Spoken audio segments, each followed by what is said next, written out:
Chris, do you want to add anything? Or do you want to? Yeah, I just at least wanted to comment. I know I had a couple of inquiries specifically in regards to the Hawksnest property.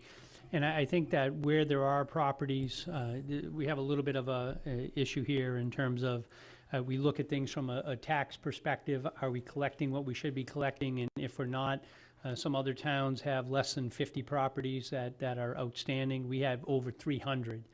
And I think due diligence from a fiduciary standpoint almost begs that we try to reduce that number down to a more manageable number.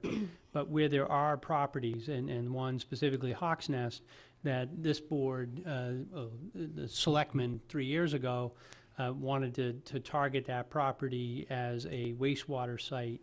And after that, and we get it that wasn't going to be for wastewater, so I just want to make that clear.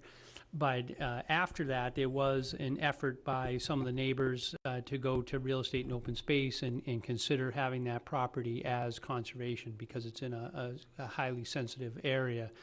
And I think that where the town was considering looking at that property to take by eminent domain because of a lot of issues regarding ownership, that it would make sense, at least from an administrative perspective, to bring that discussion before this board and see. I think there are significant values to having that be conservation in terms of reducing the amount of properties that could be sewered, if you would.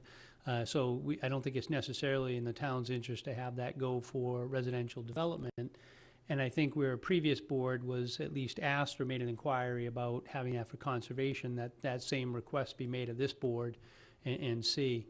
And I think if there are other cases where the town, through its Real Estate and Open Space Committee, has looked at parcels that they have a public need for or public interest in, then those ones should probably be taken off the list because there is an intended reuse that the town would have.